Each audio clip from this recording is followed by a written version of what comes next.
ডাক্তারবাবুরা রয়েছেন, আইনজীবীরা রয়েছেন, স্কুল কলেজ মাস্টারমশাইরা রয়েছেন, ছাত্রছাত্রীরা রয়েছেন।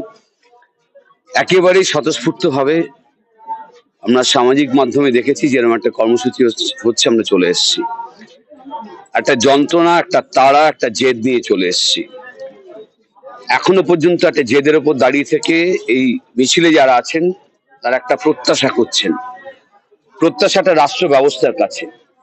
এবং এখানে যখন রাষ্ট্র ব্যবস্থা বলা হচ্ছে তখন নির্দিষ্টভাবে রাজ্য সরকারের কাছে প্রত্যাশা রয়েছে, কেন্দ্রীয় সরকারের যে ব্যবস্থা রয়েছে, সিবিআই রয়েছে, সুপ্রিম কোর্ট রয়েছে, এই সমস্ত সংস্থার কাছে দেশের সাধারণ মানুষের প্রত্যাশা রয়েছে। এবং সে প্রত্যাশা হচ্ছে যে একটা সরকারি কলেজে, সরকারি মেডিকেল কলেজে একজন ডাক্তারবাবু তার ডিউটি করছেন, এই অবস্থায় যে খুন হলো, প্রশ্ন কয়েকটা নির্দিষ্ট হবে, কেন খুন হলো?